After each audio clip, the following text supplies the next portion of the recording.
नहमदुहु व नसल्ली व नसल्लिम अला रसूलिहिल करीम व अला आलिहि व अहलि बैतिहि तय्यबीन व ताहिरीन वल मासूमीन अजमईन व खुसूसन अला सय्यदिना गौसिल आज़म अमीनिल मकीन। औज़ु बिल्लाहि मिनश शैतानिर रजीम। बिस्मिल्लाहिर रहमानिर रहीम। मन यहदिल्लाहु फहुवल मुहतदी व मन युद्लिल फलन तजिद लहु वलिय्यन मुर्शिदा। व क़ाल तआला ऐदन इन्नमा युरीदुल्लाहु लियुज़हिब अन्कुमुर रिज्स अहलल बैति व युतहिरकुम तत्हीरा। सदक़ल्लाहुल अलियुल अज़ीम व सदक़ रसूलुहुन नबियुल हबीबुल करीम। क़ाल अलैहिस्सलातु वस्सलाम अहिब्बुल्लाह लमा यग़दुकुम मिन निअमिही वहिब्बूनी लिहुब्बिल्लाहि तआला वहिब्बु अहल बैति लिहुब्बी औ कमा क़ाल अलैहिस्सलातु वस्सलाम। वक़ाल तआला इन्नल्लाह व मलाइकतहु युसल्लूना अलन नबी या अय्युहल्लज़ीना आमनू सल्लु अलैहि व सल्लिमू तस्लीमा। अल्लाहुम्मा सल्लि अला सय्यिदिना मौलाना व नबीना व शफ़ीना मुहम्मदिन मादिनिल जूद वल इकराम व अला आलिहि व सहाबिहि व बारिक व सल्लिम व अला सय्यिदिना गौसिल आज़म व अला वलदिहि सय्यिदिना मुर्शिदिना अल मुकर्रम। मुअज़्ज़ज़ सामीन व हाज़रीन इकराम, आशिक़ान व मुहिब्बान मुस्तफ़ा व अहल बैत मुस्तफ़ा, आज आज़िमुश्शान महापवित्र 21 जमादिउल आला अव्वाले এই মহিমান্বিত রজনী পীর মুর্শিদ পাক নামে খ্যাত মেদিনীপুর দরবার শরীফের সৈয়দনা মাজানা মুর্শিদনা হযরত সৈয়দ শাহ ইরশাদ আলী আল কাদরি আল হাসানি আল হুসাইন আল বাগদাদি আলা জদ্দিহি নবিয়ানা व अलैहि सलातु व सलाम पाकेर बेसाले हक उर्स शरीफेर এই মাহফিল পাকে मस्जिद खानकाए कादरिया शरीफ कल्याणपुरे अल्लाह पाक এই গুনাহগারদেরকে ভক্তবৃন্দদেরকে উপস্থিত হওয়ার তৌফিক দান করলেন। মওলার দরবারে শুকরিয়া। আল্লাহ পাক আমাদের প্রত্যেকের হাজিরাখানা কবুল ও মঞ্জুর করুন, আমিন। হুজুর পাক 1372তম হিজরির এই জমাদিউল আউয়ালে 21 তারিখের রজনীতে কলকাতার 22 নম্বর খানকা শরীফে বেসালে পাক গ্রহণ করেছিলেন। হুজুর পাকের এই ধরাধামে আগমনটা ছিল 1301তম হিজরির 1301 হিজরির 3রা মুহররমুল হারামে মুহররম মাসের 3 তারিখে হুজুর পাকের এই ধরাধামে আগমন ছিল। মওলা পাক মেদিনীপুরের জমিন হতে কলকাতাতে পহলা যেই বাসা পাকে তাশরিফ এনেছিলেন, তালতলার 51 নম্বর যেই বাসা পাক 1884 হিজরিতে মওলা পাকের পহলা তাশরিফ আওয়ারি ছিল কলকাতাতে। সেই বাসা পাকেই পীর মুর্শিদ পাকের এই ধরাধামে আগমন ছিল, পবিত্র বেলাদত পাক ছিল। যিনি বেলাদত পাকের পূর্বেই মওলা পাক হুজুর কিবলা ও কাবা বর্ধমান জেলার মঙ্গলকোট পাকের খানকা শরীফের ম্যানেজার সাহেব জনাব সৈয়দ আলী হাফিজ সাহেবকে মওলা পাক পত্রযোগে জানিয়েছিলেন যে যেই শাহজাদা পাক আগমন করতেছেন উনি মওলা পাকের মেজলে শাহজাদা পাক ছিলেন। এর আগে 11 বছরের আরেকজন শাহজাদা পাক ছিলেন মওলা পাকের, হযরত সৈয়দ আরশাদ আলী আল কাদরি আল হাসান হুসাইন। মওলা পাক জানালেন যে যেই শাহজাদা পাক আগমন করতেছেন উনি শিক্ষা জ্ঞান গরিমায় হবেন, আকাশ চুম্বী, এবং উনি গৌসিয়াতের গদি উনি আলোকিত করবেন। এটা উনি দুনিয়াতে আসার আগেই ওনার গদিনশীন হওয়ার খবরটা মৌলা পাক জানিয়েছিলেন মঙ্গলকোট পাকের ম্যানেজার সাহেবকে। এই জন্য পীর মুর্শিদ পাকের ছোটোবেলা থেকেই উনি ডিফারেন্ট ছিলেন, ওনার লাইফ স্টাইল ডিফারেন্ট ছিল, ওনার খাবার দাবার চলাফেরা সাধনা সব কিছুই আলাদা ছিল, ব্যতিক্রম ছিল। 11 বছর যখন উমর মোবারক হলো পীর মুর্শিদ পাকের, তখন ওনার বড় ভাই যান হযরত সৈয়দ শাহ আরশাদ আলী আল কাদরি আল হাসানী, ওনার বয়স তখন 22 বছর।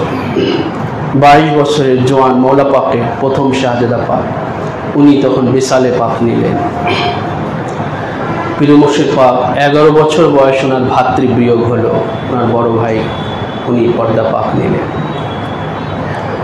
এরপরে পীর মুর্শিদ পাকের যখন 17 বছর 9 মাস 24 দিন ওনার উমর মোবারক, সেই বয়সে তিনি কৈশোর বয়সে মৌলা পাকের থেকে গৌসে পাকের সেই গদিনশীন হলেন, যেই দিনে সেই 16ই মুহররমুল হারাম 17ই ফেব্রুয়ারি 1901 সনে মৌলা পাক যেই দিন বিসালে পাক নিলেন, সেই দিনই পীর মুর্শিদ পাক গদিনশীন হলেন।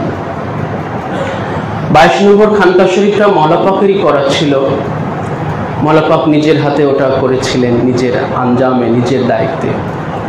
মসজিদ পাক করার পরে 3 বছর মৌলা পাক হায়াতে পাকে ছিলেন।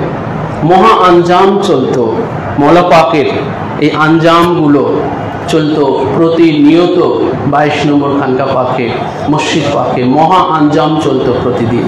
এগুলো সব মৌলা পাক পরিচালনা করতেন ঘড়ির কাঁটা ধরে ধরে। তো মৌলা পাক যখন বেসালে পাক নিলেন, মৌলা পাকের গদিনশীন যখন হলেন পীর মুর্শিদ পাক, তিনিও মৌলা পাকে রেখে যাওয়া সেই মহাদায়িত্ব উনিও পুঙ্খানুপুঙ্খভাবে ঘড়ির কাঁটা ধরে ধরে পীর মুর্শিদ পাক সেই মৌলা পাকের সেই কাজ পাকগুলো তিনিও আঞ্জাম দিতেন পুঙ্খানুপুঙ্খভাবে। প্রতিনিয়ত ইমাম মুয়াজ্জিন সাহেবদের দেখভাল করা, জায়েরিনদের দেখভাল করা, জিয়ারত পাক দেওয়া, তাদের খাবার দাবার সব কিছু মৌলা পাক পীর মুর্শিদ পাক তিনি নিজে মনিটরিং করতেন। আর 2টা 11 মিনিট রাত 2টা 11 মিনিট হতে মাগরিব অবধি যে 5 বার যে নেয়াজ পাক আদা মৌলা পাকে আঞ্জাম দিতেন সব। মৌলা পাক 22 নম্বর খানকা পাকে উনি ওনার আঞ্জামে, ওনার নিগাহ করমে এই প্রতিদিন 5 বার নেয়াজ পাক আদা হতো, কখনো ফুল দিয়ে, কখনো ফলফলাদি দিয়ে, কখনো চকলেট দিয়ে, কখনো রকমারি বাদাম দিয়ে, কখনো পানি দিয়ে। মৌলা পাক এই 5 বার এই নেয়াজ পাক আদা করতেন ওই মসজিদ পাকে 3 তলার। যেটার স্মৃতিচারণা মৌলা পাক যেটা করতেন, এটার স্মৃতিচারণা মৌলা পাক নিজে করেছেন তিনার মহাকাব্য হিজে জানে আরেফানে মানাকিবে মাহবুবে সুবহান দেওয়ানে হযরত জামালে পাকের মধ্যে। বাহাকে पंजतन मिसले नमाज़े पंजगाना हो न्यज़ अक्सर अदाया गौस मुहीउद्दीन जीलानी न्यज़ अक्सर अदाया गौस मुहीउद्दीन जीलानी। মৌলা পাক যে কাশপাকটার আঞ্জাম দিতেন সেটা কলমবন্দি করে রেখে গিয়েছেন, স্মৃতিচারণা করেছেন। বাহাককে পাঞ্জাতন মিসলে নামাজে, খোদা তাআলার যেই মহান পুত পবিত্র পাঁচজন সত্তা আছেন, অর্থাৎ পাক পাঞ্জাতন এবং মিসলে নামাজে পাঞ্জে গানা হো, পাঞ্জে গানা নামাজের ন্যায়, মিসলে নামাজে পাঞ্জে গানা হো, পাঞ্জে গানা নামাজের ন্যায়। এবং খোদা তাআলার সেই মহান 5 হস্তি, সেই মহান पांच पवित्र सत्ता पाक पंजातने सदका पांजे गानार ने नियाज अक्सर अदाया हे गौसे पाक আমার এই দরবার পাকে যেন এরকম শতত বহুত বহুত এরকম নিয়াজ পাক আদা হতে থাকুক সুবহানাল্লাহ। মওলা পাক এটা স্মৃতিচারণা করেছেন, নিয়াজ আকসার আদায়া গৌসে মহিউদ্দিন জিলানী। তো মওলা পাকের সেই মহা আঞ্জামটা পীর মুর্শিদ পাক তিনিও পুঙ্খানুপুঙ্খভাবে সেটা আদায় করতেন এবং প্রত্যেকের যে দায়িত্ব সেটা একদম বন্টিত ছিল।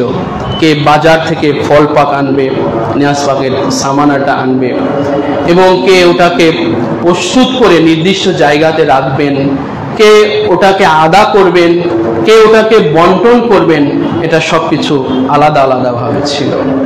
মওলা পাক এগুলো ঘড়ির কাঁটা ধরে ধরে এটা আঞ্জাম করতেন এবং গায়েবীভাবেও তিনি পরখ করতেন। শুধু হুকুম দিয়ে তিনি থাকতেন না, গায়েবীভাবেও সেটাকে পরখ করতেন, সেটাকে আবার মনিটরিং করতেন গায়েবীভাবে। যেমন একবার এই সকাল 9টার সময় যে আদা পাকটা হতো সেটা ফল দিয়ে হতো। ইন্টালি মার্কেট থেকে ফল আনার দায়িত্ব যিনি ছিলেন তিনি একবার সেই ফল নিচে খানকা পাকের নিচে ওটাকে ধৌত করতে গিয়ে আঙুরের একটা ঝোপা নিচে পড়ে গেল। সেটাকে আবার তিনি তড়িঘড়ি করে তুললেন, তড়িঘড়ি করে তুলে তিনি আবার ওটাকে আবার ওয়াশ করে ওইটা আবার কি করলেন, উনি ওই নিয়ে ওই নিয়াজ পাক আদা তিনতলায় মসজিদ পাকের ওই জায়গাটাতে রাখলেন। এটা কেউই দেখে নাই, ওখানে আর কেউ ছিল না, উনি একাই ওটা ধৌত করছিলেন, ওখানে কেউ ছিল না, কেউ দেখে নাই। পীর মুর্শিদ পাক তিনি হুজরা শরীফ থেকে বেচাইন হয়ে গেলেন, পেরেশানি হয়ে গেলেন, পেরেশানি হয়ে বললেন, দ্রুত বললেন যে দ্রুত এই ফলগুলোকে আগে ঠান্ডা করে দাও এবং ইন্টালি মার্কেট থেকে আবার নির্দিষ্ট সময়ের পূর্বে দ্রুত আবার ফল নিয়ে আসো। তো হুকুম আগে তামিল হলো, হুকুম পাক তামিল হওয়ার পরে এই দুপুরের পরে থেকে এই যেই খাদেম ভাই ওই পড়ে যাওয়াটা উঠায় রাখছিলেন ওনার কান ফুলে যেতে লাগলো এবং সেই কান ফুলে গিয়ে কানের ব্যথায় উনি ভীষণ জ্বরে আক্রান্ত হয়ে গেলেন। পরে হুজুর পাকের কাছে আর্জি দেওয়া হলো, তখন হুজুর পাক বললেন ও এটা কেন করলো, ওই যে পড়ে যাওয়া ফলটা আবার তুলে রাখা হয়েছিল। হুজুর পাক বললেন ও এটা কেন করলো, আচ্ছা ঠিক আছে ওকে একটা টিকিয়া খেয়ে দাও। হুজুর পাক ট্যাবলেটকে টিকিয়া বলতেন। একটা টিকিয়া ওনাকে যখন খাইয়ে দেওয়া হলো তখন উনি সাথে সাথে ঘুমিয়ে পড়লেন, ঘুমিয়ে পরে উনি সুস্থ হয়ে গেলেন। তো এটা এই খানদান পাকের এটা এইসব এক্সেপশনাল ম্যাটার, এটা শরিয়াতের ঊর্ধ্বের ব্যাপার। এই ঘটনাগুলোকে যদি আমরা পর্যালোচনা করি তাহলে এগুলো কিন্তু শরিয়াতের ঊর্ধ্বে এগুলোর অবস্থান। কেননা শরিয়াতে কোনো ফল এইভাবে পড়ে গেলে সেটা কিন্তু খাওয়া না জায়েজ নয়, কিন্তু এই খানদান পাকের মর্তবা এই ব্যাপারটা আলাদা ব্যাপার আছে, যে যেটা আদা হবে ওটার মর্তবা, ওটার হেফাজত, ওটার সংরক্ষণ ওটা শরিয়াতের ঊর্ধ্বে। ওটাকে সেইভাবে সংরক্ষণ করে সেইভাবে ওটাকে যথাযথ মর্যাদায় সেটাকে আদা করতে হবে। এটাই হলো এই ঘটনা থেকে শিক্ষাই হলো এইটা। তো পীর মুর্শিদ পাকের জীবনী পাকে প্রত্যেকটা ধাপে ধাপে আমাদের জন্য শিক্ষা রয়েছে। হুজুর পাক নম্রতা এবং শিষ্যতা এমন মহা মূর্ত প্রতীক ছিলেন হুজুর পাক নম্রতার, যে ওনার জীবনী পাকে কেউ কখনো খানকা শরীফের বাইরে হুজুর পাকের ওনার কদম পাকে কেউ কখনো জুতা পরতে দেখে নাই। 22 নম্বর খানকা শরীফের মসজিদ পাকের বাইরে রাজপথে অলি গলিতে মেদিনীপুরে কেউ কখনো হুজুর পাকে জুতা পরতে দেখে নাই। হুজুর পাক বারবারই বলতেন যে এই সব রাস্তায় আমার মওলা পাক হেঁটেছেন, এই সব রাস্তার ধুলাবালি এগুলো অনেক পবিত্র, আমি সেখানে জুতা পায়ে আমি চলতে পারি না। এবং মওলা পাকের স্পেশাল ট্রেন যখন ওটা ছাড়তে হচ্ছে হাওড়া স্টেশন থেকে, হ্যাঁ পহেলা হাওড়া স্টেশন থেকে যখন ছাড়তো, পরে তো ওটা রাজবাড়িতে আসলো, কিন্তু 1902 সাল থেকে প্রথমে হাওড়া স্টেশন থেকে স্পেশাল ট্রেনটা ছাড়তো। 1901 সালে মওলা পাক বিসালে পাক নিলেন, 2 সাল থেকে স্পেশাল ট্রেনটাকে হাওড়া স্টেশন থেকে, পরে এটা রাজবাড়ি থেকে এটা চালু হলো। তো পীর মুর্শিদ পাক যখন ট্রেনে চাপতেন, যখন হুজুর পাক যখন ট্রেনে উঠতেন, তখন ওনার প্রথম হচ্ছে ওনার কদম পাকে জুতা থাকতো না এবং মাথায় টুপি থাকতো না। একদম জীর্ণশীর্ণ অবস্থায় অত্যন্ত নম্রতা এবং বিনয়তার সহিত পীর মুর্শিদ পাক তিনি উঠার সময় আগে ট্রেনটাকে আগে সালাম করতেন। এই যে আমাদের স্পেশাল মাওলা পাকের স্পেশাল ট্রেন যখন রাজবাড়ি স্টেশন থেকে ছাড়ে, আমরা লক্ষ্য করি হাজারো হাজার ভক্তবৃন্দরা, মাওলা পাকের ভক্তবৃন্দরা ট্রেনটাকে এসে সালাম করে। এটা পীর মুর্শিদ পাকের সুন্নত আছে। এটা জামানার ইমাম, জামানার গৌস যিনি ছিলেন পীর মুর্শিদ পাক, এটা ওনার সুন্নত যে উনি পহেলা এই স্পেশাল ট্রেনটাকে উনি সালাম করতেন, চুম্বন করতেন। এরপরে একটা জীর্ণশীর্ণ একটা বগিতে, আমরা তৃতীয় শ্রেণী যেটাকে বলে থাকি, এরকম জীর্ণশীর্ণ একটা বগিতে হুজুর পাক উঠে চড়তেন।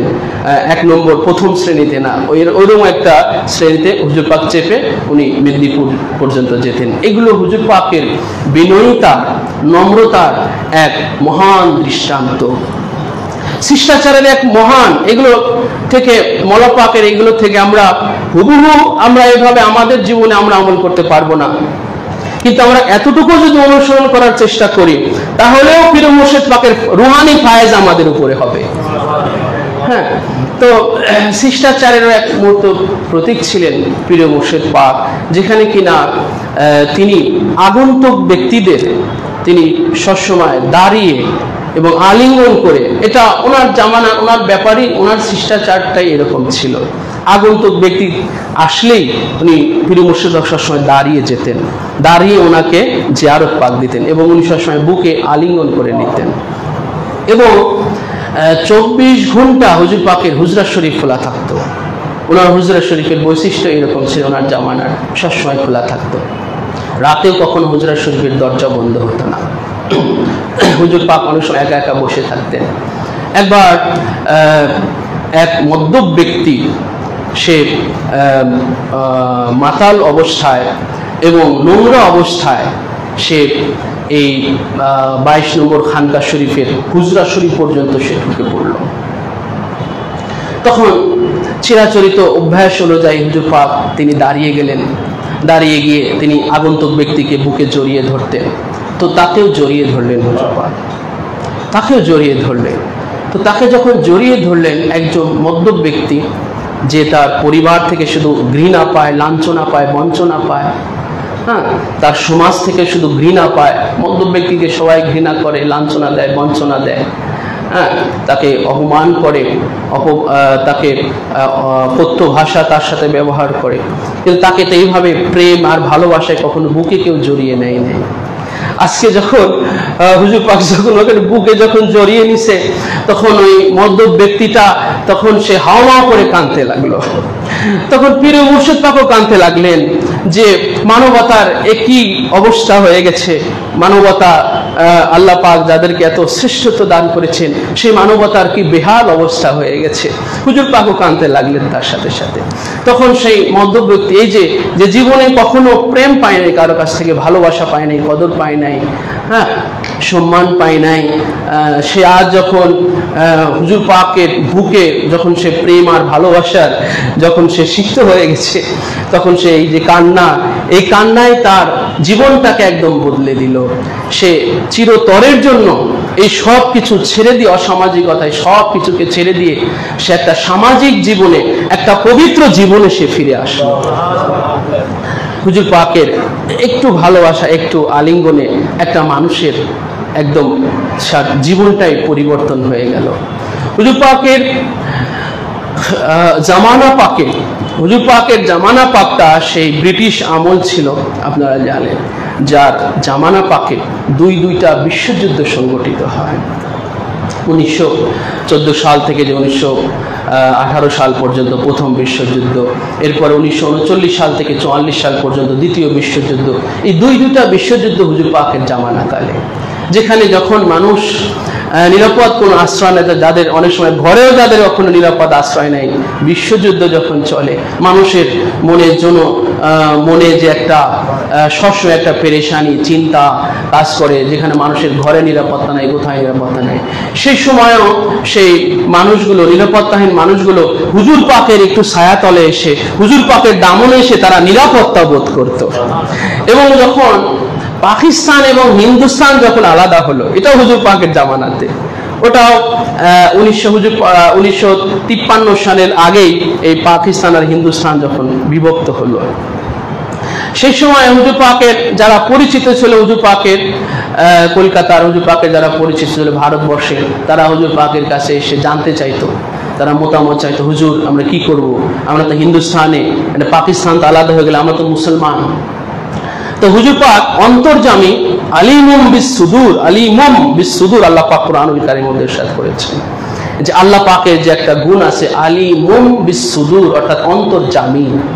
এই অন্তর্যামী আল্লাহ পাক, এই অন্তর্যামীর এই হালাতটা, এই অবস্থাটা আল্লাহ পাক তার জাত থেকে সৃষ্ট মুহাম্মদ এবং আলে মুহাম্মাদের মধ্যে আল্লাহ পাক এটা দিয়ে দিয়েছেন।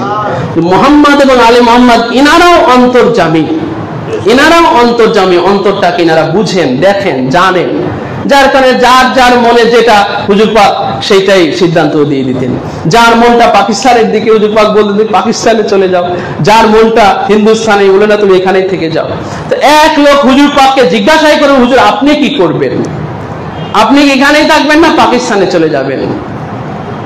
তখন হুজুর পাক উনি এর উপরে উনি রচনা করলেন, কলমবন্দি করলেন হুজুর পাক, সালেকে তুমরে ভিদরে পি রে জামানা ছোড়,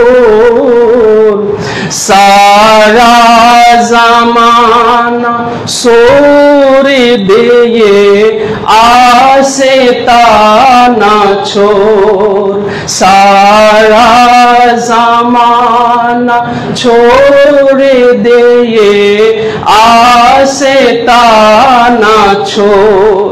এটা 22 পাকের পীর মুর্শিদ পাকের একটা লাইন। হুজুর পাকের যে মহাকাব্য দেওয়ানে হযরতে জামিল, অর্থাৎ যেটাকে আমরা 22 পাক বলে থাকি, সেই 22 পাকের একটা চরণ হুজুর পাক তিনি রচনার মাধ্যমে তাদের জবাব দিলেন যে সালেক তুমারকে ভিদারে পীরে জামানা ছোড়, হে আল্লাহর পথের পথিক, তোমরা কখনোই পীরের মুর্শিদের দরবারটাকে কখনোই ছেড়ে যেও না, তোমরা মরণকে বরণ করে নাও। সালেক তুমারকে, তুমি মরণকে বরণ করে নাও, কিন্তু পীরের দরবারকে ছেড়ে যেও না। সারা জামানা ছোড়ে দে ये आस्ताना छोड़, এটা আমার মাওলা পাকের আস্তানা, এটা আমার পীর মুর্শিদ পাকের আস্তানা, এটা সারা দুনিয়া ছেড়ে দিলেও আমার মুর্শিদের আস্তানা আমি কখনো ছেড়ে যাব না। হুজুর পাক এইভাবে ওনার সিদ্ধান্তটা জানিয়ে দিলেন। হুজুর পাক তিনি গৌসে পাকের সেই যে মহান সাখাওয়াতি, মাওলায়ে কায়নাত পাকের যে মহান সাখাওয়াতি হুজুর আকরাম জনাবে মুহাম্মদুর রাসূলুল্লাহ সাল্লাল্লাহু আলাইহি সাল্লাম পাকের যে মহান সাখাওয়াতি, মানে দানশীলতা, এটা হুজুর পাকের দরবারে এর বাস্তব বহিঃপ্রকাশ ছিল। যেভাবে রাসূলুল্লাহর সাখাওয়াতি, যখনই কোনো সায়েল রাসূলুল্লাহর কাছে আসতেন কখনোই খালি হাতে ফিরত না। হুজুরের ঘরে কিছু নাও থাকলে হুজুর বলতেন যে অমুকের কাছে চলে যাও, অমুকের কাছে গিয়ে আমার কথা বলে কিছু নিয়ে যাও। হুজুর পাক, রাসূল পাক এভাবে বলতেন, তাই না? হুজুর পাকের জীবনী পাকে আসছে। আবার মাওলায়ে কায়নাত পাকের জীবনীতেও তাই। মাওলায়ে কায়নাত পাকে কেউ চাইলে সবটুকু দিয়ে দিতেন, সবটুকু। একবার হুজুর পাক থেকে শুনলাম যে মাওলায়ে কায়নাত পাক একবার দুনু শাহজাদা পাককে একজন টিচারের কাছে পড়াতে দিয়েছিলেন। তো বেশ কিছুদিন যাওয়ার পরে মাওলা পাক দুনু শাহজাদা পাককে জিজ্ঞাসা করলেন যে বেটারা, তোমাদের উস্তাদজি তোমাদের কতটুকু শিখিয়েছেন? তখন দুনু শাহজাদা পাক বলেন, আব্বাজান উনি আমাদের এতদিন যাবৎ সূরা ফাতিহাটা শিখিয়েছেন। তখন মওলা পাক ওনার কাছে যতটুকু সম্পদ ছিল সবটুকু ওই টিচারের হাতে দিয়ে দিলেন, আর বললেন যে আমার কাছে যদি আরো থাকতো তো আরো আপনাকে দিয়ে দিতাম। তো এই যে খানদানে পাকের এই উদার চিত্তে এমন সাখাওয়াতি অর্থাৎ দানশীলতা, এটা শুধু খানদানে মুস্তাফার ঘরেই শুধু এর দৃষ্টান্ত আছে, এটা আর কোথাও নাই। তো সেই মহান সাখাওয়াতি হুজুরে শাহ সাহেব বাগদাদ পাকের ঘরেও সেই অবস্থা ছিল। শাহ সাহেব বাগদাদ পাক তিনার ঘরে যত সামান আসতো, যত মালামাল আসতো, সন্ধ্যার আগে গৌস পাক সব বিলিয়ে দিতেন। সন্ধ্যার পরে গৌস পাকের ঘরে আর কিছুই থাকতো না। এই যে বাগদাদ শরীফের সেই চোরটা যে গৌস পাকের ঘরে যে চুরি করতে আসছিল, সে জানতো যে এত এত সামানা পাক আসে গৌস পাকের ইনার ঘরে, ওনার কাছে এত এত সামানা, না জানে ওনার ঘরে কত সম্পদ আছে। এই আশাটাইতে তো আসলে চোরটা আসছিল, তাই না? এই আশা নিয়ে তো আসছিল যে ওনার ঘর যদি একবার চুরি করতে পারি তাহলে হয়তো আমার জীবনে আর চুরি করা লাগবে না। এই আশা নিয়ে কিন্তু এত বড় আশা নিয়ে আসে যখন সে মানে আসলে কিছুই পেল না, কারণ রাত্রে তো গৌস পাকের ঘরে কিছুই থাকে না, সে তো আসলে কিছুই পেল না, মাঝখান থেকে আটকে গেল। এখন সে যে আশা নিয়ে আসছে, গৌস পাক তো তার আশাটাকে মানে বিফল করবেন না, এই জন্য গৌস পাক তাকে ইহকাল পরকালের মালে মালামাল করে দিলেন, যে কুতুবে কিবরিয়া বানিয়ে দিলেন। মওলা পাক সেটাকে কলমবন্দি করলেন, বানায়া গৌস ने चोरों को कुतुबे किबरिया झटपट किया रहज़ने कुराहे हाक उसने रहनुमा झटपट। गौस पाक সেই চোরকে ঝটপট তাড়াতাড়ি কুতুবে কিবরিয়া বানিয়ে ছেড়ে দিলেন। সেই চোরের আশা ইহকাল পরকাল ভরপুর হয়ে গেল, কামাল হয়ে গেল। তো পীর মুর্শিদ পাক তিনিও সেই গৌস ইবনে গৌস, গৌস পাকের গদিনিশিন পীর মুর্শিদ পাক ওনার জামানাতেও ওনার দ্বারে এসে, ওনার দরওয়াজাতে এসে কেউ কখনো খালি ফিরে গিয়েছে পীর মুর্শিদ পাকের জীবনীতে এমন কোনো দৃষ্টান্ত নাই। যেমন গৌসে পাকের কাছে এসে কেউ কখনোই ফিরে যেত না, এটা পীর মুর্শিদ পাকও তিনি ইরশাদ করেছেন তিনার বায়েস পাকের মধ্যে। जो पहुंचा कोई साइल, जो पहुंचा कोई साइल शाह बारगाहे शाह जिला पर सखावत का है वक़्त दरवा जा खुला देखा। এটা পীর মুর্শিদ পাক গৌসে পাকের সেই সাখাওয়াতির কথা পীর মুর্শিদ পাক আজকে জিনার উরসে শরীফ উনিও স্মৃতিচারণা করেছেন যে जो पहुंचा कोई साइल बारगाहे शाह जिला पर, যে কেউ কোন ভিখারি, কোন চাহনেওয়ালা, সাইল মানে চাহনেওয়ালা, যে কোন চাহনেওয়ালা শাহে জিলার দরবার পাকে, বারে গাহে শাহে জিলা पर, শাহে জিলা শাহ বাগদাদ আবু মোহাম্মদ মুহিউদ্দিন শেখ আব্দুল কাদের জিলানী আল হাসানী আল হুসাইন আল বাগদাদি তিনার বারে গাহে যে কোন সাইল, যে কোন ভিখারি, যে কোন চাহনেওয়ালা যে সে চাইতো সখাওয়াত কা উহা हर वक्त दरवाजा खुला देखा, সে সব সময় দেখতে পেত যে গৌসে পাকের দানশীলতার দরজা সব সময় খোলা আছে। গৌসে পাকের দানশীলতার যে দরওয়াজা, সেই দরওয়াজা সব সময় খোলা পাইতো। তো পীর মুর্শিদ পাকের দরওয়াজাটাও, হুজরা শরীফটাও ওইরকম সবসময় গৌসে পাকের ন্যায় ওনার দয়ার দরজা, সাখাওয়াতি দানশীলতার দরওয়াজা সবসময়ের জন্য পীর মুর্শিদ পাক খোলা রাখতেন। হুজুর পাকের সেই গৌসে পাকের যেই গৌসিয়াতের যেই হুজুর শাহ বাগদাদ পাকের যেই গৌসিয়াতের যেই বেলায়েতি যেই বুজুর্গিয়াত, গৌসে পাকের গৌসিয়াতের যেই বুজুর্গিয়াত, সেটা পীর মুর্শিদ পাকের জীবনী পাকে ওনার জামানাতে লক্ষ্য করা যায়। যেখানে কিনা যখন হুজুরের পীর মুর্শিদ পাকের জামানাতে যখন সেই হাফেজ রহমতুল্লাহ সাহেব, গোয়ালন্দের হাফেজ রহমতুল্লাহ সাহেব, যিনি গৌসে পাকের দরবারে যাওয়ার জন্য রওনা হয়েছিলেন, পথের মধ্যে অসুস্থতার জন্য উনি ফিরে আসতে হয়েছিল। সেই অসুস্থ অবস্থানে স্বপ্ন দেখেছিলেন যে এক মহান পুরুষ ওনার সেই হুজরা শরীফে ওনাকে ডেকে নিয়ে ওনাকে বায়াত করলেন। সেই উনি স্বপ্নে দেখেছিলেন সেই সফরকালে, সেই সফর থেকে ফিরে আসার পরে সেই মহাপুরুষ উনি আর খুঁজে পান না। উনি যে সব হাফেজ রহমতুল্লাহ আছে উনি আর খুঁজে পান না। তখন সেই 14 ফাল্গুন মওলা পাকের উর্সে শরীফের আগে সেই গোয়ালন্দের এক পীর ভাই ওনাকে বলেন, হাফেজ সাহেব, উনি হাফেজ ছিলেন এবং মুফাসসির কুরআন ছিলেন, মুহাদ্দিস ছিলেন, জবরদস্ত উনি আলেম ছিলেন। বলে আপনি তো বহু দরবারে গিয়েছেন, কিন্তু আপনার আশা এখনো মেটে নাই, আপনার ভিতরটা কামাল হয় নাই। তো আপনি চলেন মেদিনীপুরে মওলা পাকের উর্সে পাকে চলেন, আমার পীর মুর্শিদ পাকের কাছে চলেন। তো উনি যখন মেদিনীপুরে গেলেন, উনি স্বপ্নের মধ্যে দেখেছিলেন যে রাস্তার ডান পাশে জোড়া মসজিদ পাক মাজার শরীফ, আর একটু আগায়া বাম পাশে একটা ডায়রা শরীফ। সেই ডায়রা শরীফ থেকেই এক জালোয়াগার মহাপুরুষ ওনাকে হাত ছানিয়ে এইভাবে ডেকে ওনাকে বায়াত করেছিলেন। এর আগে আর কোথাও উনি বায়াত হতে পারে নাই, উনার মনের মতো পীর সাহেব উনি পান নাই। তো উনি বাস্তবে যখন জাগ্রত অবস্থায় সেই মেদিনীপুরে গেলেন, উনার স্বপ্নের সাথে সব মিলে যাচ্ছে। উনি পেরেশান হয়ে যাচ্ছেন যে আমি কেমন যেন, আমার এত পরিচিত লাগতেছে কেন এই জায়গাগুলো, তাহলে কি আমার সেই স্বপ্নের সেই জায়গা এটা? উনি একটু আগায় গিয়ে দেখেন বাম পাশে সেই গেট, ডায়রা পাকের সেই গেট, ভিতরে গিয়ে উনি দাঁড়িয়ে আছেন। পীর মুর্শিদ পাক উনি ভিতর থেকে খাদেম পাঠিয়েছেন যে গোয়ালন্দ থেকে এক হাফেজ সাহেব আসছেন, ওনাকে বোলাও, ওনাকে ডেকে নিয়ে আসো। তখন খাদেম এসে ডাকতেছে, গোয়ালন্দের হাফেজ সাহেবকে আসছেন। তো আরেকজন হাফেজ সাহেব উনি চলে গেছেন, গোয়ালন্দের আরেকজন হাফেজ সাহেব উনি চলে গেছেন, আমি গোয়ালন্দের হাফেজ সাহেব। তো হুজুর পাকের কাছে যাওয়ার পরে বলছেন যে ভাই আপনি হাফেজ সাহেব বলছেন? জি হুজুর আমি তো হাফেজ সাহেব, তো একটু আমাকে কিছুটা শোনান। তো উনি আউযুবিল্লাহ বিসমিল্লাহ বলে আর তেলাওয়াত করতে পারে না, ওনার জবান থেকে আর কিছু বের হয় না। তখন ওনাকে বিদায় দেওয়া হলো। তখন হুজুর পাক আবার পাঠালেন যে আর কোনো গোয়ালন্দের আর কোনো হাফেজ সাহেব আছে কিনা। তখন আবার গিয়ে ডাকলেন, হাফেজ রহমতুল্লাহ সাহেব বলেন যে জি আমি আছি।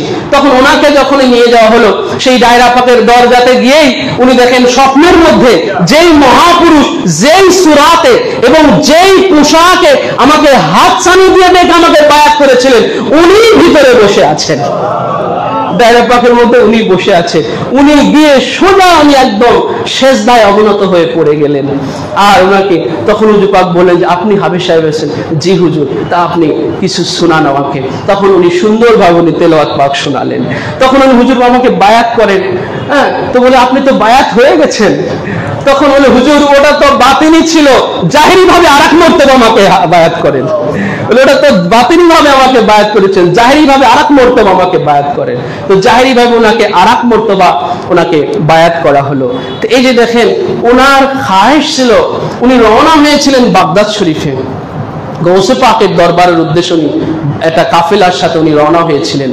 পথের মধ্যে ফিরে এসে সেই গৌসে পাকের দরবারটাকে উনি পেয়ে গেলেন, গৌসে পাকের গদিনিশিনকে উনি পেয়ে গেলেন, উনি ওখানে বায়াত হয়ে গেলেন। হুজুর পাক ওনার খাদেম গোলাম কবির সাহেবকে, যিনাকে জান্নাত ওনার আবদার মিটানোর জন্য জান্নাত পর্যন্ত দেখায় দিলেন।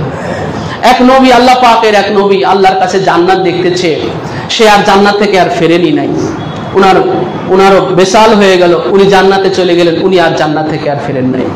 তো গোলাম কবির সাহেব উনি পীর মুর্শিদ পাকের খাদেম ছিলেন, উনি একবার আবদারি করে বসলেন, হুজুর আমি জান্নাত দেখতে চাই। তো হুজুর পাক বললেন যে ওখানে তো যাবি, কিন্তু এখন দেখতে চাইতে এটা তো বড় তাকলিফ হবে, অনেক কষ্ট হবে। হুজুর পাক তারপর আমি দেখতে চাই। হুজুর পাক কিন্তু তাকে তার মৃত্যু নিশ্চিত করে, কারণ জান্নাতে যাওয়ার পূর্ব শর্ত হলো মৃত্যু। এটা বিধান আছে, জান্নাতে যেতে হলে মৃত্যু হতে হবে। তো হুজুর পাক তার মৃত্যু নিশ্চিত করেছেন।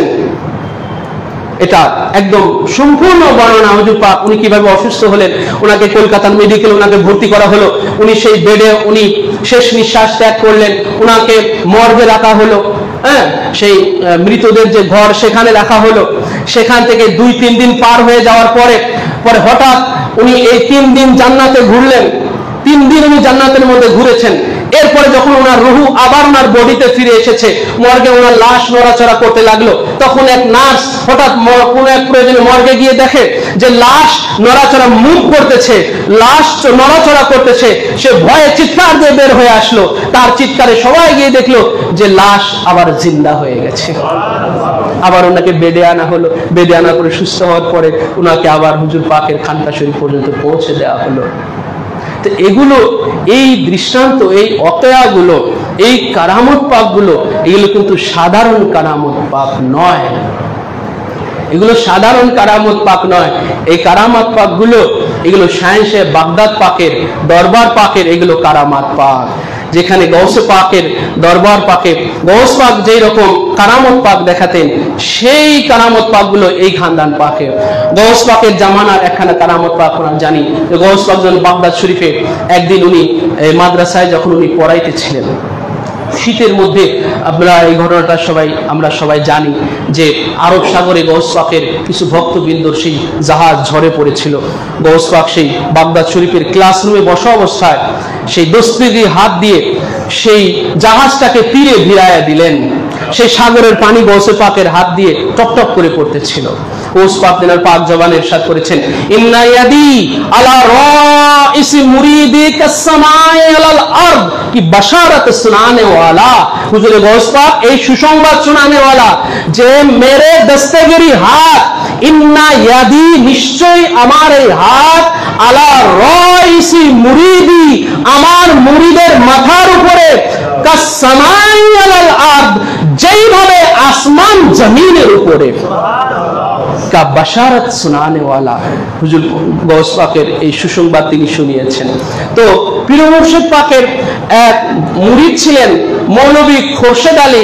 উনি বিসিএস পার্সন ছিলেন, উনি প্রাক্তন ডেপুটি ম্যাজিস্ট্রেট ছিলেন টাঙ্গাইলের। উনি সরকারি কাজে সিরাজগঞ্জের সফরে গিয়েছিলেন। ওখান থেকে ফেরার সময় পরন্ত বিকেলে উনি সেই নদীর নৌকাযোগে, সেই নৌকাযোগে যখন উনি পার হচ্ছিলেন, সেই যমুনা নদী যখন পার হচ্ছিলেন, হঠাৎ বিকেল বেলা ঝড়ের কবলে পতিত হলেন। বিশাল এক ঘূর্ণিঝড়ের এক ঝাপটা এসে সেই নৌকাকে একদম লন্ডভন্ড করে ডুবিয়ে দিল। উনি পানির অতল গহ্বরে চলে যাচ্ছেন আর হাবুডুবু খেলে খালে পানি খাইতেছেন। আর হঠাৎ এর ভিতরে এক সময় ওনার পীর মুর্শিদ পাক সাইয়েদনা মাওলানা শেখ ইরশাদ আলী আল কাদরি আল হাসানি সালেম ওনার ধ্যান করলেন, ওনার খেয়াল করলেন যে হুজুর আমার কি শেষ পরিণতি এভাবেই হবে যে আমি পানিতে ডুবে আমার জীবনের অবসান ঘটবে। উনি সেই পানির মধ্যে ডুবন্ত অবস্থায় এভাবে ধ্যান করলেন, খেয়াল করলেন। এটা করতে করতে হঠাৎ উনি লক্ষ্য করলেন যে একটা হাত এসে ওনার হাত ধরে টেনে ওনার তীরের উপরে নিয়ে শোয়ায় দিলেন। আর এরপরে ওনার সেন্সলেস হয়ে গেল। পরের দিন সেই জেলে ভাইয়েরা ওনাকে নদীর পাড় থেকে উদ্ধার করে হাসপাতালে ভর্তি করেছিলেন। তো দেখেন হুজুর পাক আছেন কলকাতার 22 নম্বরে, আর যমুনা নদীর এইখানে উনি সেই হাতের বর্ণনা দিয়েছেন যে হাতের আস্তিনটা, এই যে আস্তিন পাঞ্জামার যে এই হাতা, এটা অনেক ঢিলা ছিল। উনি বলেছেন, উনি সেটা লক্ষ্য করেছিলেন যে আমি আস্তিনটা লক্ষ্য করেছিলাম সেই পানির মধ্যে, আস্তিনটা অনেক ঢিলা ঢালা। অর্থাৎ পীর মুর্শিদ পাক এই ঢিলা ঢালা আস্তিন ব্যবহার করতেন। সেই হাতই, এই যে দস্তগিরি হাত, এটা খোদা তাআলার এক কুদরত। এগুলো খোদা তাআলার কুদরত।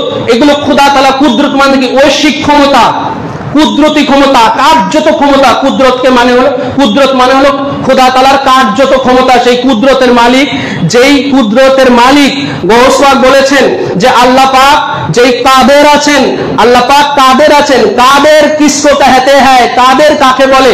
কাদের হলো যিনি কুদরতি ক্ষমতার যিনি মালিক, কুদরতের যিনি মালিক, অর্থাৎ মহাশক্তি, কার্যত শক্তির যিনি মালিক, ওনাকে বলা হয় কাদের, খোদাবান কুদ্দুস মাওলা তাআলা। এই জন্য গৌসে পাকের নাম হলো আব্দুল কাদের। এই জন্য গৌসে পাক ওনার কাসিদায়ে গৌসিয়া পাকের মধ্যে গৌস পাক বলেছেন যে আল্লাহ পাকের সেই কুদরতি ক্ষমতা আল্লাহ পাক আমাকে দান করে দিয়েছেন।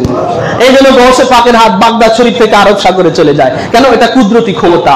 সেই গৌস ইবনে গৌসে পাকের গদনিশিন পীর মুর্শিদ পাক যখন সেই কলকাতার খানকা শরীফে আর ওনার ভক্ত যখন যমুনা নদী পড়ে হাবুডুবু খাইতেছে, ওই দস্তগিরি হাত তথা গৌসে পাকের সেই কুদরতি হাত, এটা ওইভাবে এখান থেকে ওখানে কাজ করেছে। এটা হলো গৌসে পাকের দরবারের এগুলো কারিশমা, বুজুর্গিয়াত, এগুলো বেলায়েতি বুজুর্গি। এগুলো হুজুর পাকের এই জামানা জামানাতে পীর মুর্শিদ পাকের এই জামানাতে এই মহান এই আলিশান এই কারামাত পাকগুলো গৌসে পাকের জামানার কারামত পাকের ন্যায় হুজুর পাকের জামানার এই কারামাত পাকগুলো বহির্প্রকাশিত হয়েছে। হুজুর পাক তিনি পর্দা পাক গ্রহণ করার 10 দিন পূর্বে পীর মুর্শিদ পাক তিনি 10 দিন পূর্বে এলান করেছিলেন যে এবারে আমি মৌলা পাকের উর্সে পাকের 10 দিন আগে মেদিনীপুরে হাজির হয়ে যাব। পীর মুর্শিদ পাক এইভাবে এলান করলেন যে এবারে আমি মৌলা পাকের উর্সে পাকের 10 দিন আগে ওখানে হাজির হয়ে যাব। মৌলা পাকের হচ্ছে 4 ফাল্গুন আর পীর মুর্শিদ পাকের হচ্ছে 23 মাঘ, হ্যাঁ 5ই ফেব্রুয়ারি, 17ই ফেব্রুয়ারি আর 6ই ফেব্রুয়ারি, হ্যাঁ 23 মাঘ আর হচ্ছে 4 ফাল্গুন, এই যে 10 দিনের ব্যবধান। তো এইটা পুরো ভারতবর্ষে একটা আলোড়ন সৃষ্টি হয়ে গেল। এই খোঁজ সবারই পুরো ভারতবর্ষে ছড়িয়ে পড়লো যেবার হুজুর পাক 10 দিন আগে মেদিনীপুর পাকে হাজির হয়ে যাচ্ছেন। আমরা প্রাণ ভরে 10 দিন ধরে হুজুর পাকের জিয়ারত পাক করব।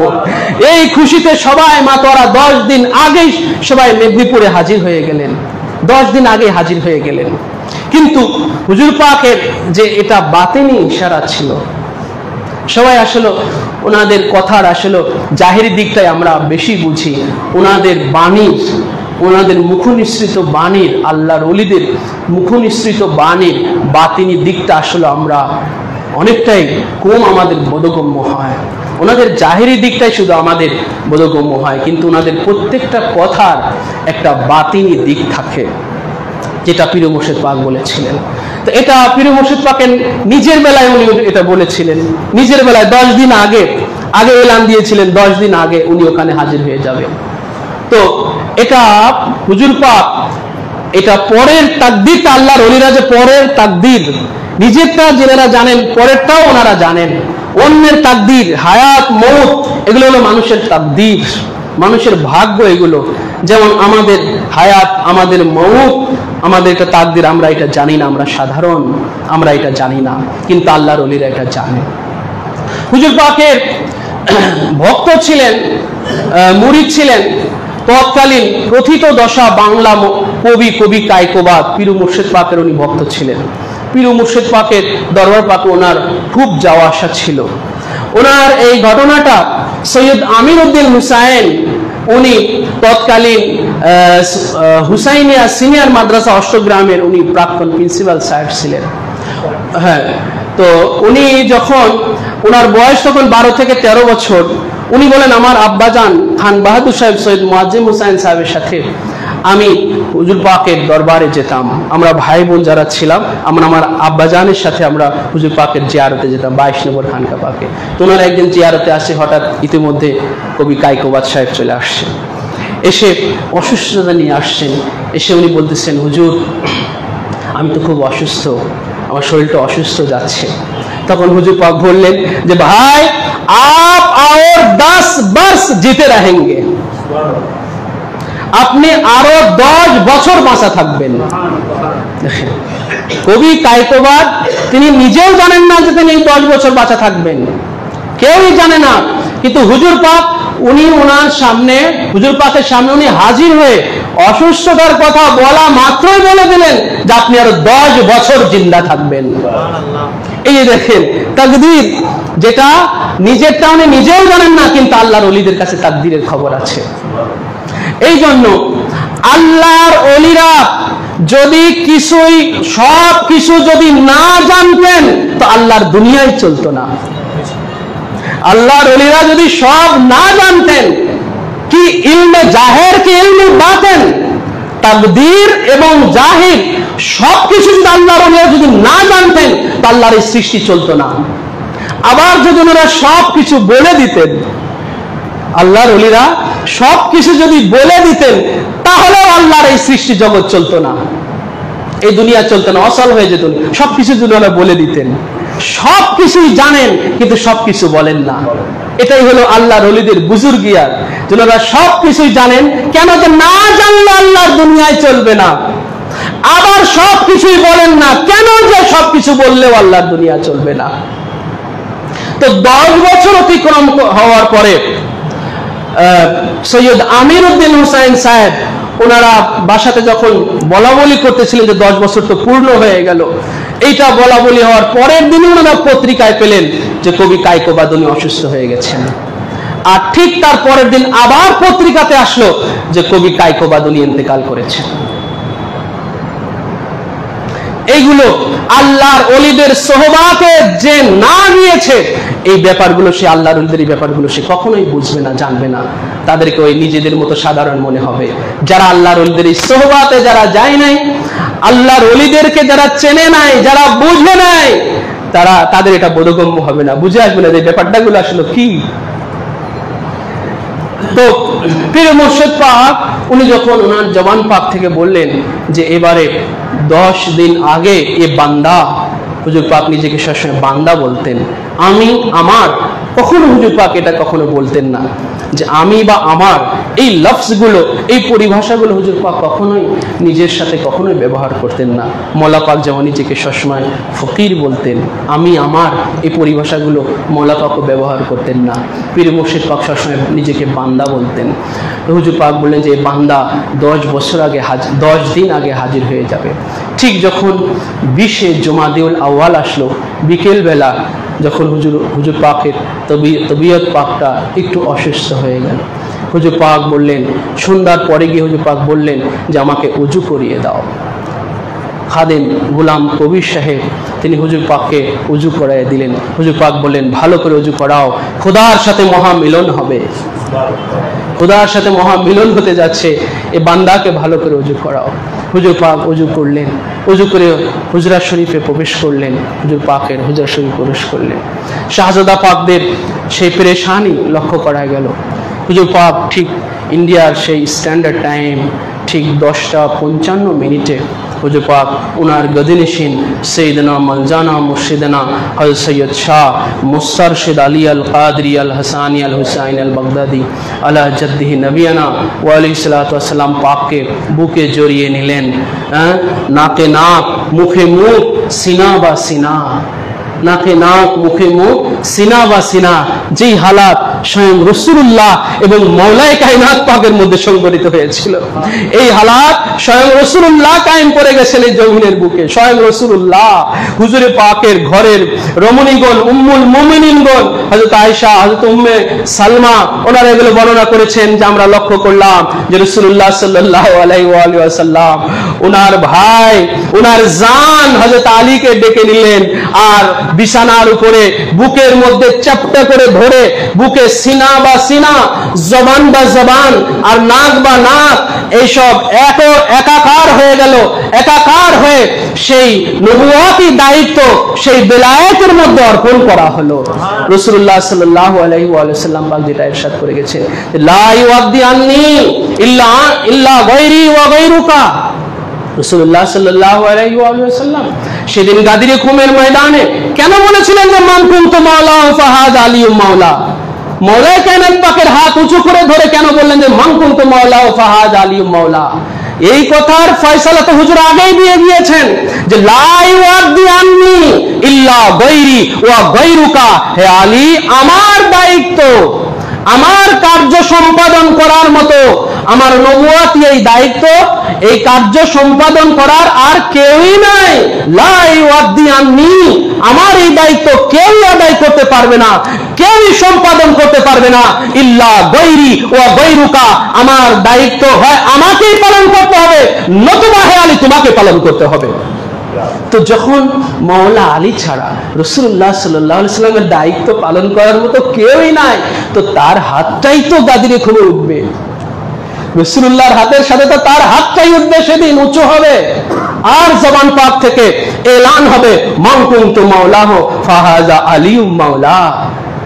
রাসূলুল্লাহ সাল্লাল্লাহু আলাইহি ওয়াসাল্লাম এগুলো কায়েম করে রেখে গেছেন।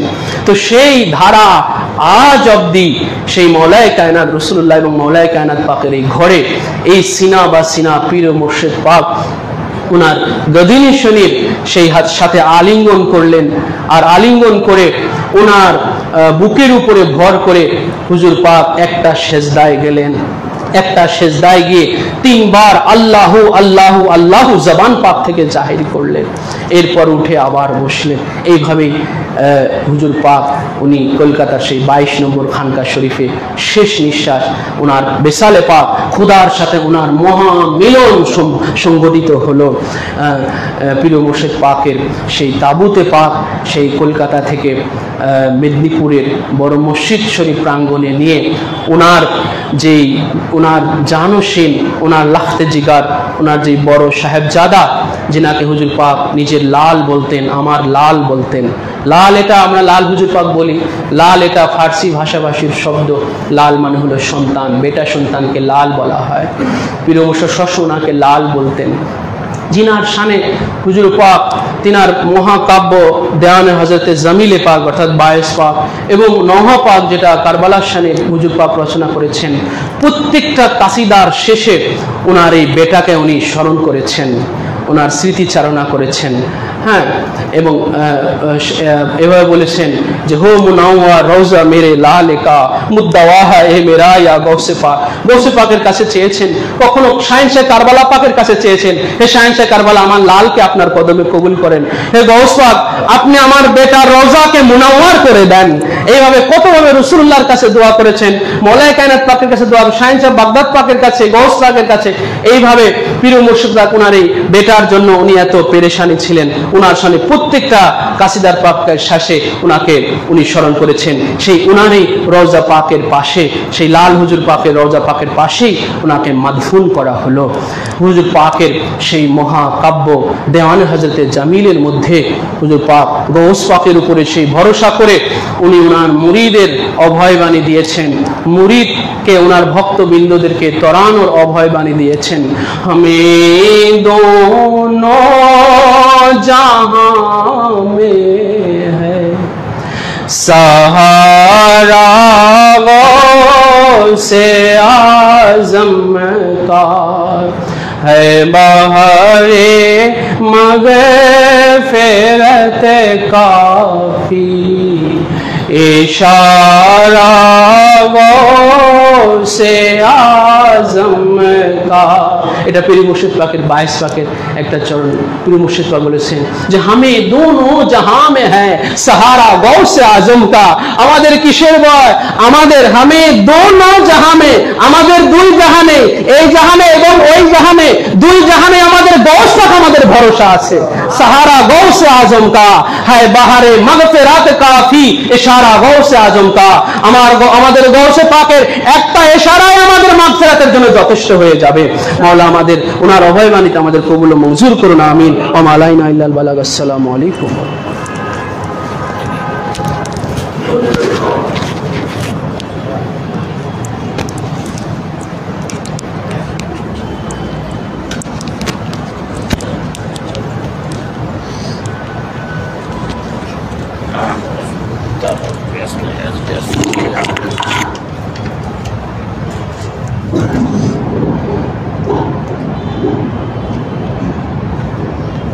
यहाँ से नज़र गिरा है गौसे आज़म की विलादत का ज़मी को अर्श आज़म बशरत यूं सुनाता बढ़ाया जमी तुझको फलक पर हक ने रुतबे